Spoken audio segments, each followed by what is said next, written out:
Hello students, welcome back to our English class 10th का footprint without feed book से नया chapter हम start करेंगे आज। चैप्टर का नाम है the making of a scientist. ठीक है, बहुत ही इंटरेस्टिंग चीज पढ़ेंगे इस चैप्टर में। वैसे तो हम अलग अलग जगह पर सीख सकते हैं, जैसे सपोज आपको कोई खाना बनाना है तो आप सीख सकते हैं कि खाना कैसे बनाया जाता है। अगर आपको सपोज कोई प्रोजेक्ट बनाना है, आप नेट पे सर्च कर सकते हो how to make a project, उसका जो तरीका है वो आपको मिल जाएगा। सपोज आपको केक बनाना है, राइट, तो आप उसकी रेसिपी जो है वो नेट पर सर्च कर सकते हैं। आप नेट पे टाइप करिए how to make a cake, आपको उसका स्टेप बाय स्टेप प्रोसीजर मिल जाएगा। लेकिन एक साइंटिस्ट कैसे बनाया जाता है ये हम इस चैप्टर में पढ़ेंगे, और ये आपको नेट पर कहीं नहीं मिलेगा। ये जो रेसिपी हम इस चैप्टर में पढ़ेंगे, ये रेसिपी नेट पर कभी नहीं मिलेगी। ठीक है, तो स्टार्ट करते हैं हमारी स्टोरी को कि कैसे एक छोटा सा बच्चा साइंटिस्ट बना, राइट। और उस स्टोरी के बेसिस पर हम ये फाइंड आउट करेंगे कि एक साइंटिस्ट कैसे बनाया जाता है, राइट। शुरू करते हैं, अपनी बुक निकालें और मेरे साथ चैप्टर रीड करें। Richard Ebright has received a Cyril Scholar Award and the Scratching Plow Award for Biochemistry and Molecular Biology. It was his fascination for butterflies that opened the world of science to him. ये chapter जो है, ये chapter basically किसके बारे में है? It is about Richard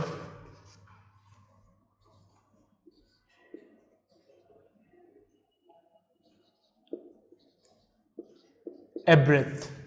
ठीक है, रिचर्ड एब्रेथ के बारे में है, राइट। So let's begin.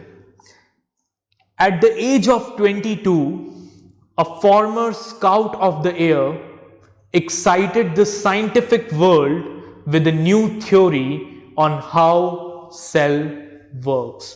ठीक है, 22 ईयर्स की एज में एक former scout of the air ने, फॉर्मर मतलब previous, scout of the air ने, स्काउट ऑफ एयर टाइटल है, ठीक है।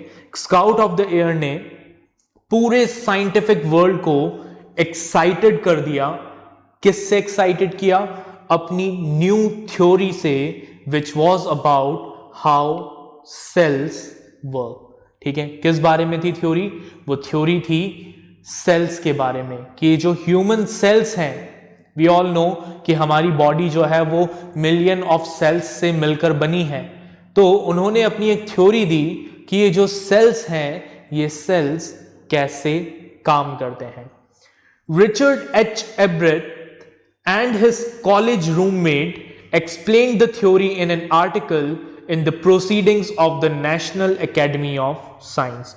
रिचर्ड एब्रेथ और उनके जो कॉलेज रूममेट थे, उन्होंने अपनी इस थ्योरी को एक्सप्लेन किया था एक आर्टिकल में, जो आर्टिकल पब्लिश हुआ इन the Proceedings of national Academy of science. National Academy of science की जो प्रोसीडिंग्स थी, वहां पर वो आर्टिकल इन्होंने प्रेजेंट किया।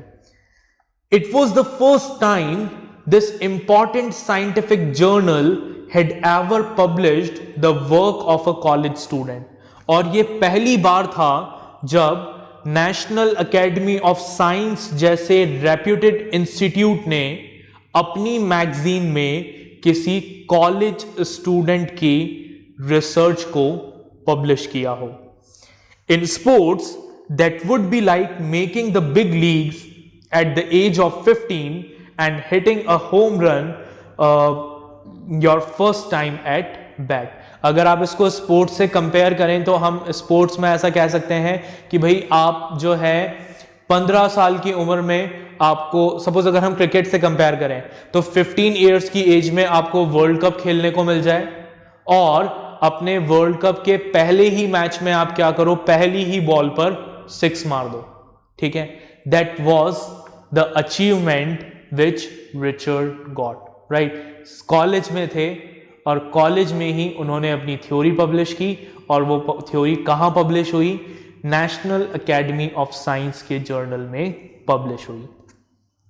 For Richard it was the first in a long strings of achievements in science and other fields. Richard के लिए आने वाले कई सारे अचीवमेंट्स में से ये पहला अचीवमेंट था, ठीक है, obviously in the field of science. And it all started with butterflies, और इन सभी अचीवमेंट्स की स्टार्टिंग हुई किससे, हमारे बटरफ्लाइज से, ठीक है।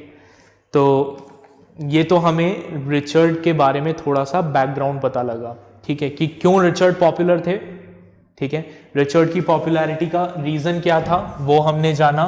क्या देखा हमने, that at the age of 22, ठीक है, 22 ईयर्स की एज में ही excited the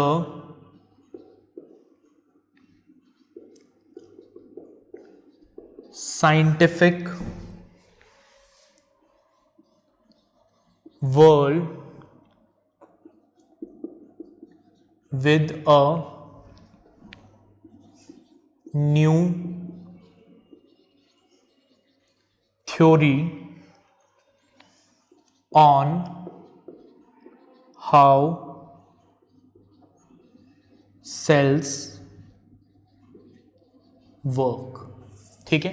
22 ईयर्स की एज में उन्होंने अपनी एक थ्योरी दी थी, that how cells work, cells कैसे काम करते हैं, and that theory had excited the whole scientific world. उस थ्योरी ने पूरे साइंटिफिक वर्ल्ड को एक्साइटेड कर दिया था, राइट। और क्या हमने पढ़ा, ये थ्योरी क्यों इतनी पॉपुलर थी, ठीक है। इस थ्योरी की पॉपुलैरिटी कैसे पता लगा सकते हैं हम, तो वो इस बात से पता लगती है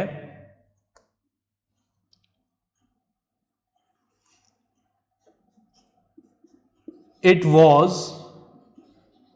द फर्स्ट, या इसको हम ऐसे लिख लेते हैं, ये चलिए ठीक है, it was the first time when the National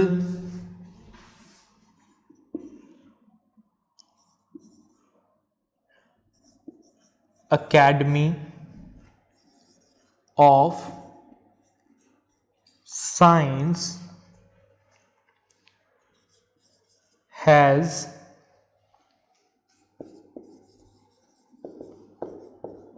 published the work of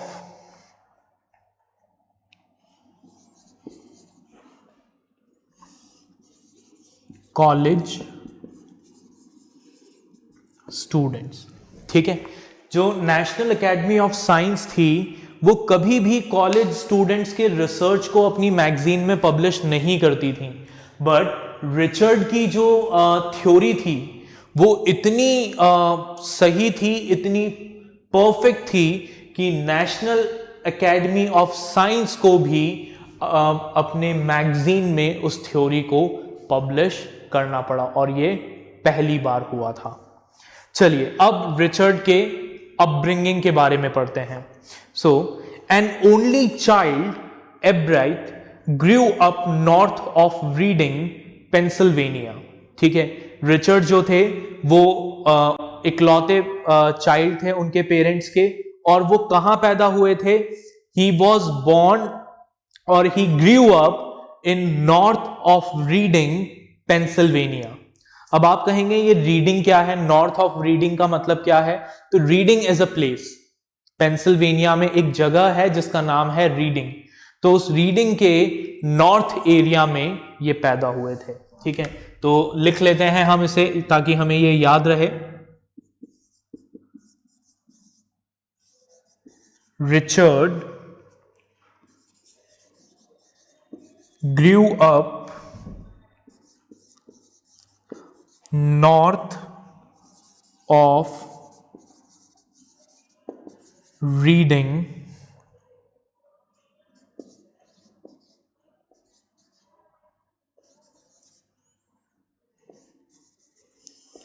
Pennsylvania. ठीक है, कहां बड़े हुए ये?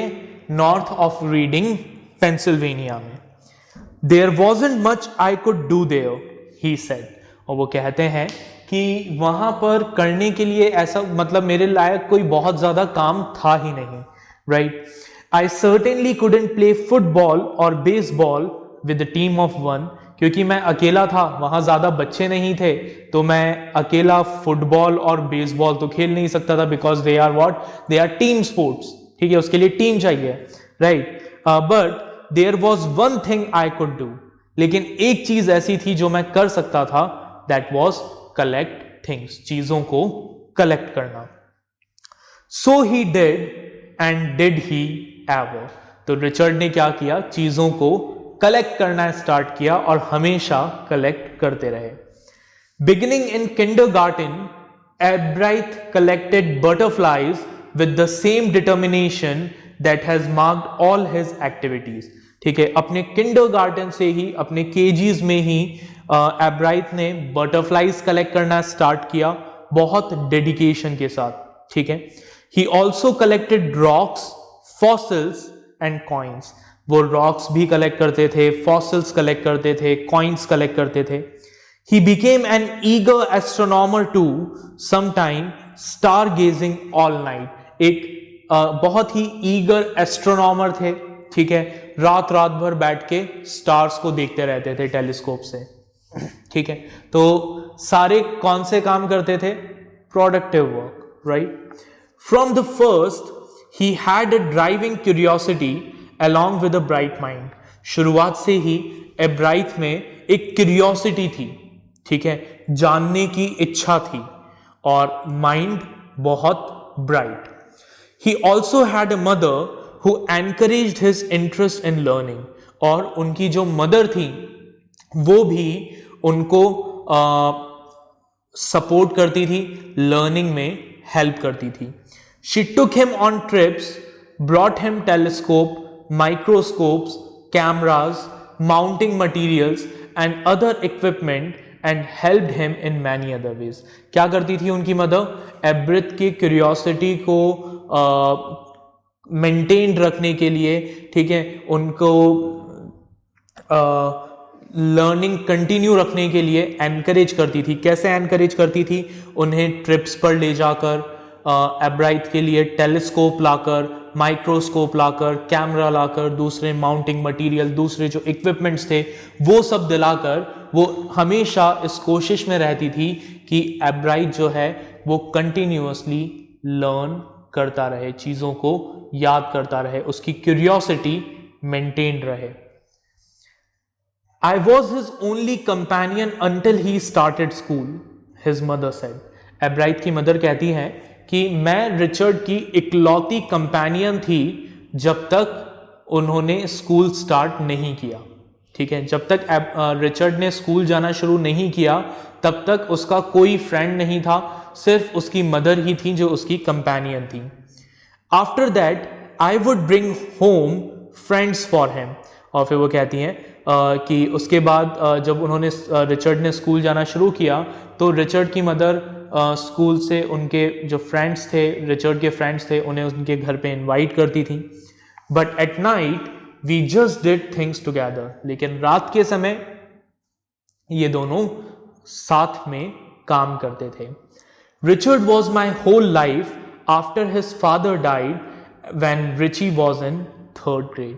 उनकी मदर कहती हैं कि रिचर्ड जो थी वो मेरी दुनिया थी, स्पेशली रिचर्ड के फादर की डेथ के बाद। जब रिचर्ड 3 साल के थे तब उनके फादर की डेथ हो गई थी, और उसके बाद से रिचर्ड की मदर के लिए रिचर्ड ही क्या थे?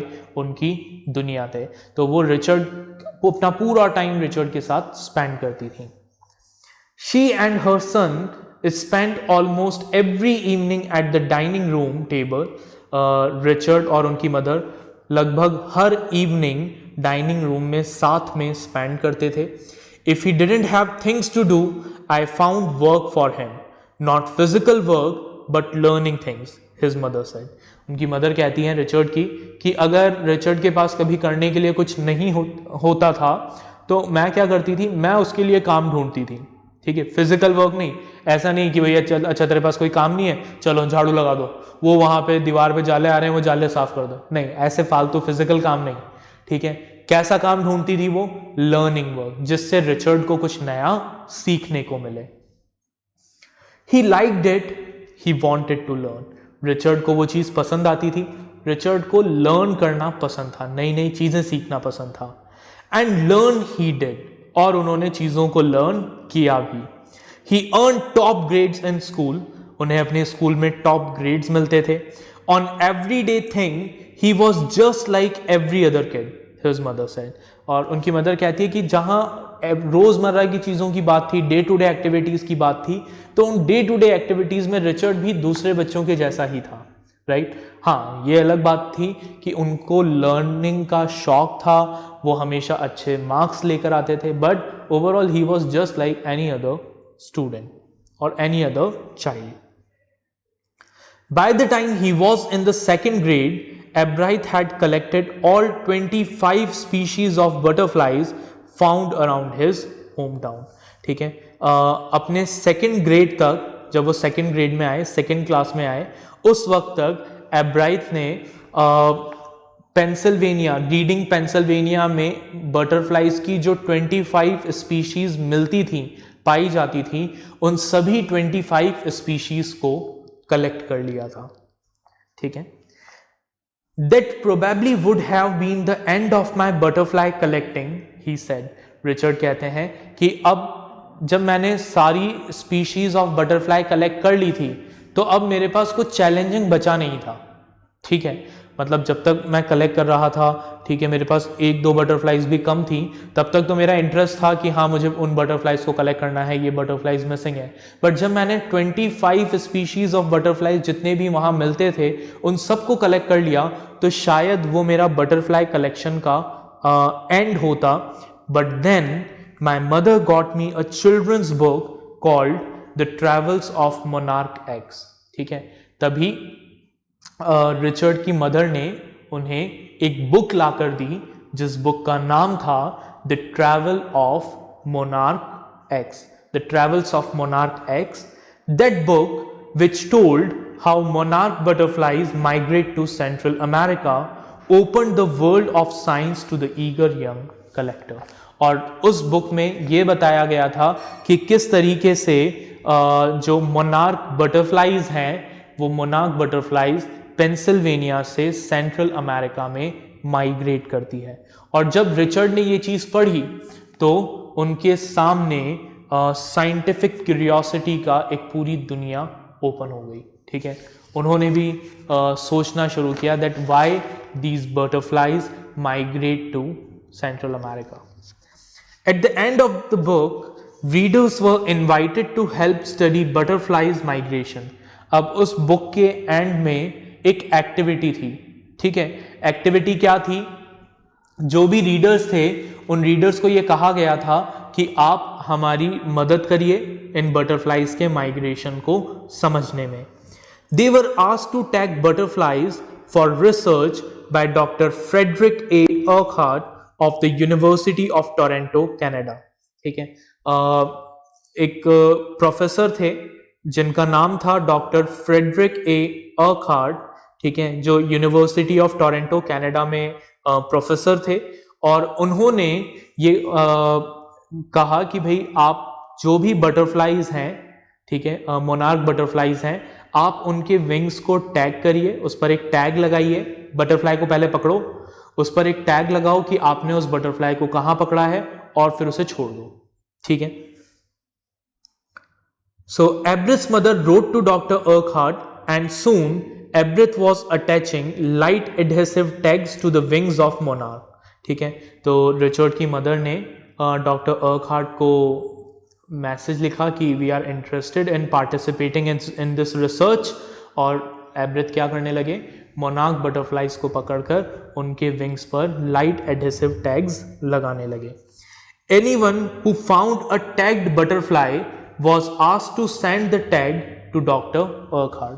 अब बेसिकली कैसे माइग्रेशन को ये पता लगा रहे थे, तो एक्टिविटी ये थी कि आपको क्या करना है, बटरफ्लाई को पकड़ना है, ठीक है। जिस जगह आपने उस बटरफ्लाई को पकड़ा उसके विंग्स पर एक टैग लगाना है, ठीक है। आपको उसमें मेंशन करना है कि आपने उस बटरफ्लाई को किस जगह से पकड़ा है और उसको छोड़ देना है, ठीक है।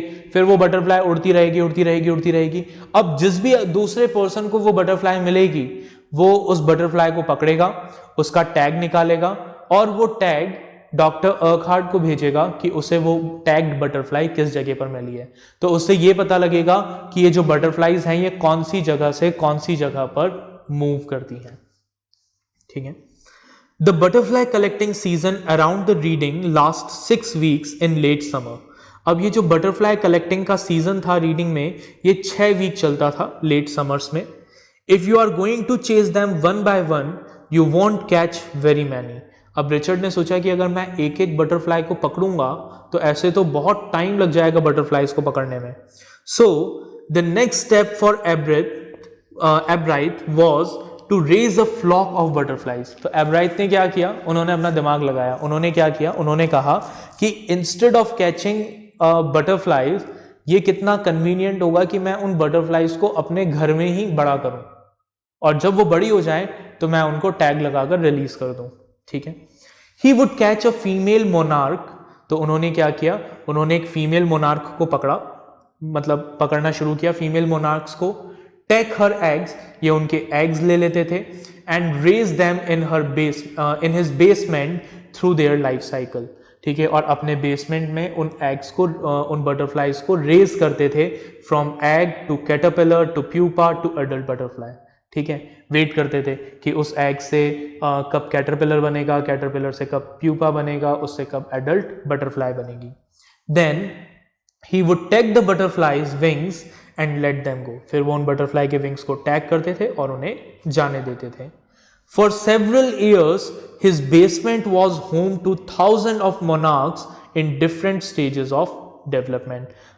कई सालों तक उनका जो बेसमेंट था वो हजारों मोनार्क बटरफ्लाईज का घर था इन डिफरेंट स्टेजेस। कुछ एग्स के स्टेज पर थे, कुछ प्यूपा की स्टेज पर थे, कुछ कैटरपिलर की स्टेज पर थे, ठीक है। और जो एडल्ट बटरफ्लाईज बन जाती थी उनको तो वो टैग करके रिलीज कर देते थे।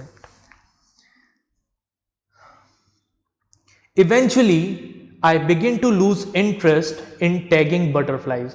अब धीरे धीरे क्या हुआ, एब्राइथ का जो बटरफ्लाईज को टैग करने में जो इंटरेस्ट था वो इंटरेस्ट खत्म होने लगा। It's tedious and there is not much feedback. क्यों इंटरेस्ट खत्म होने लगा, क्योंकि एक तो ये बटरफ्लाईज के विंग्स को टैग करना बड़ा मुश्किल काम था, ठीक है। बटरफ्लाईज को पालो, उन्हें बड़ा करो, फिर जब वो बड़ी हो जाए तो उनके विंग्स को टैग करो, ठीक है। एंड दूसरा, कोई खास फीडबैक उन्हें मिल नहीं रहा था। Ebright said, in all the time I did it, he laugh, only 2 butterflies I had tagged were recaptured. वो कहते हैं कि मैंने कई सालों तक इन बटरफ्लाईज को टैग किया और उन सब सालों में सिर्फ 2 बटरफ्लाईज ऐसी थी जिनको दोबारा से क्या किया गया था, रिकैप्चर किया गया था, जो किसी और को मिले थे। And they were not more than 75 miles from where I live. और वो भी जिस जगह एब्राइथ रहते थे उससे सिर्फ 75 miles के रेडियस में ही दोबारा पकड़ लिए गए। तो कुछ खास माइग्रेशन का उससे पता नहीं लग रहा था। Then in the 7th grade he got a hint of what real science is when he entered a county science fair and lost, ठीक है। अब क्या हुआ, फिर वो 7th क्लास में आए और जब वो 7th क्लास में आए तब उन्हें पता लगा कि रियल साइंस क्या होती है। कैसे पता लगा, उन्होंने काउंटी साइंस फेयर में अपने आप को एनरोल करवाया, इन्होंने उसमें पार्टिसिपेट किया और हार गए। It was really a sad feeling to sit there and not get anything while everybody else had won something. वो कहते हैं कि वो बड़ा सैड मोमेंट था कि आप वहां पर अकेले बैठे हो, ठीक है, आपको कुछ भी नहीं मिला, कोई प्राइज नहीं मिला, जबकि और दूसरे लोग जो हैं वो जीत रहे थे. His entry was slides of frog tissue which he showed under a microscope. ठीक है, ये साइंस फेयर में क्या लेकर गए थे? ये फ्रॉग टिश्यूज लेकर गए थे. ठीक है, फ्रॉग के टिश्यूज जो ये माइक्रोस्कोप के नीचे दिखा रहे थे. He realized the winners had tried to do real experiment, not simply make a neat display. और क्योंकि ये इनका फर्स्ट एक्सपीरियंस था तो ये बस अपने वो फ्रॉग टिश्यू के स्लाइड्स लेकर चले गए. और जब इन्होंने वहां जाकर देखा तब इन्हें रियलाइज हुआ कि जो विनर्स थे उन विनर्स ने क्या किया था, उन विनर्स ने एक्चुअल एक्सपेरिमेंट्स करने की कोशिश की थी instead of just showing what is already there. ठीक है, फ्रॉग टिश्यू तो ऑलरेडी थे ना, उसमें उसको सिर्फ एक ये क्या कर रहे थे, सिर्फ नीटली माइक्रोस्कोप के अंदर दिखाई तो रहे थे, कुछ नया एक्सपेरिमेंट थोड़ी किया था. और जो विनर्स थे उन्होंने कुछ नया एक्सपेरिमेंट करने की कोशिश की थी. Already, the competitive spirit that drives Richard Abreth was appearing. और जैसे ही इन्होंने ये देखा इनके अंदर एक कंपटीशन की फीलिंग स्टार्ट हो गई. I knew that for next year's fair I would have to do a real experiment. इन्होंने सोच लिया कि भाई अगले साल के लिए मुझे पता लग गया है मुझे क्या करना है, मुझे एक रियल एक्सपेरिमेंट करना है. The subject I knew most about was the insect work I had been doing in the past several years. अब इनको सिर्फ एक ही टॉपिक पता था और वो टॉपिक था इंसेक्ट्स, क्योंकि कई सालों से ये इंसेक्ट्स पर ही वर्क कर रहे थे, बटरफ्लाइज को कैच कर रहे थे. ठीक है, so he wrote to doctor Urquhart for ideas. तो इन्होंने डॉक्टर अर्कहार्ट को लेटर लिखा, इनसे पूछा कि आप मुझे कुछ आइडियाज दीजिए कि मैं क्या प्रोजेक्ट बना सकता हूं अपने साइंस फेयर के लिए. And back came a stack of suggestions for experiment. तो डॉक्टर अर्कहार्ट की तरफ से इनके पास बहुत सारे सजेशंस आ गए कि आप ये एक्सपेरिमेंट्स कर सकते हो. Those kept Abreth busy all through high school and lead to prize project in county and international science fair. और उन एक्सपेरिमेंट्स ने रिचर्ड को अपने हाई स्कूल तक, पूरे हाई स्कूल में बिजी रखा. और हालांकि उसके रिवॉर्ड्स भी इन्हें मिले, इन्होंने काउंटी साइंस फेयर भी जीता, साथ ही इंटरनेशनल साइंस फेयर में भी इन्हें जगह मिली, प्राइज मिला. For his 8th grade project, अपने 8th क्लास के प्रोजेक्ट के लिए, Ebright trying to find the cure of a viral disease that kills nearly all monarch caterpillars every few days. ठीक है, अपने 8th क्लास के प्रोजेक्ट के लिए उन्होंने क्या किया, उन्होंने एक वायरल डिजीज के कॉज को आइडेंटिफाई करने की कोशिश की, जिस डिजीज की वजह से हर कुछ सालों में मोनार्क बटरफ्लाइज के सारे कैटरपिलर्स मर जाते थे. Ebright thought the disease might be carried by a beetle. Ebright को लगा कि ये जो वायरल डिजीज है, ये वायरल डिजीज कौन कैरी करते हैं, बीटल्स कैरी करते हैं. So he tried raising caterpillars in the presence of beetles. तो उन्होंने क्या किया, उन्होंने बीटल्स की प्रेजेंस में कैटरपिलर्स को रेज करना स्टार्ट किया, ताकि ये कंफर्म हो जाए कि भाई अगर किसी बीटल के साथ कोई कैटरपिलर है और वो उस वायरल डिजीज से मर गया, मतलब ये कंफर्म हो जाएगा कि वो बीटल क्या करता है, उस डिजीज को कैरी करता है. I didn't get any real result, he said. उन्होंने कहा कि मुझे कोई रियल रिजल्ट तो नहीं मिला, but I went ahead and showed that I had tried the experiment. लेकिन फिर भी इन्होंने उस साइंस फेयर में जाकर अपना एक्सपेरिमेंट शो किया. उन्होंने बताया कि मैंने ये करने की कोशिश की है. This time I won. और इस बार उनको विक्ट्री मिली. The next year, his science fair project was testing the theory that Viceroy butterflies copy monarch. अब 9th क्लास में इन्होंने एक नया प्रोजेक्ट स्टार्ट किया और इनका प्रोजेक्ट था इस थ्योरी को टेस्ट करना कि वॉर्सरॉय बटरफ्लाइज जो हैं वो मोनार्क बटरफ्लाइज को कॉपी करती हैं, उनकी नकल करती हैं. The theory was that viceroy looks like monarch because monarch don't taste good to bird. So Viceroy on the other hand do taste good to birds. तो बेसिकली जो इनकी थ्योरी थी वो थ्योरी क्या थी? थ्योरी ये थी कि वायसरॉय बटरफ्लाइज जो हैं वो मोनार्क बटरफ्लाइज को कॉपी करती हैं. क्यों कॉपी करती हैं? बिकॉज बर्ड्स के लिए, बर्ड्स को मोनार्क बटरफ्लाइज का टेस्ट अच्छा नहीं लगता, जबकि वायसरॉय बटरफ्लाइज का टेस्ट अच्छा लगता है. ठीक है. So the more they look like monarch the less likely they are to become a bird's dinner. तो जितना ज्यादा आपके वायसरॉय बटरफ्लाइज मोनार्क बटरफ्लाई जैसी लगे दिखेंगी, उतना ही कम चांस होगा कि बर्ड उनको फीड करे, बिकॉज उनका टेस्ट अच्छा नहीं है. Ebright's project was to see whether in fact birds would eat monarchs. एब्राइट का प्रोजेक्ट यही था कि वो ये चेक करें कि क्या वाकई में बर्ड्स मोनार्क बटरफ्लाइज को खाना पसंद नहीं करती हैं. He found that a starling क्या है? इट्स अ बर्ड, एक स्पीशीज है बर्ड की. तो उन्होंने ये पाया कि जो स्टार्लिंग है would not eat ordinary bird food, कि वो नॉर्मल बर्ड फूड नहीं खाती है. ठीक है. It would eat all the monarchs it could get. हाँ, लेकिन उन्हें मोनार्क बटरफ्लाइज बहुत अच्छी लगती हैं. उसे जितनी भी मोनार्क बटरफ्लाइज दोगे वो सब खा जाएगी, बट नॉर्मल बर्ड फूड नहीं खाएगी. Ebrith said later research by other people showed that Viceroy probably do copy the monarch. एब्रिथ कहते हैं कि बाद में इस टॉपिक पर जब और रिसर्च हुए तो उन लोगों ने भी यही कहा that there is a strong possibility कि वायसरॉय बटरफ्लाइज जो हैं वो मोनार्क बटरफ्लाइज को कॉपी करती हैं. So this project was placed first in the zoology division and third overall in the county science fair. तो इनका ये जो प्रोजेक्ट था, इस प्रोजेक्ट को काउंटी साइंस फेयर के जूलॉजी डिवीजन में फर्स्ट प्राइज मिला और ओवरऑल साइंस फेयर में थर्ड पोजीशन मिली. राइट. तो ये था हमारा आज का पार्ट. आगे अब रिचर्ड ने और क्या क्या एक्सपेरिमेंट्स किए, उन एक्सपेरिमेंट्स के बारे में हम हमारे नेक्स्ट लेक्चर में डिस्कस करेंगे. हम देखेंगे कि रिचर्ड में ऐसा क्या स्पेशल था जिसने उन्हें साइंटिस्ट बनाया. राइट. तो नेक्स्ट लेक्चर में मिलेंगे रिमेनिंग स्टोरी के साथ. स्टोरी को एक बार दोबारा रीड करिएगा. ठीक है. वर्कशीट सॉल्व करिएगा. Right. Take care. Bye everyone.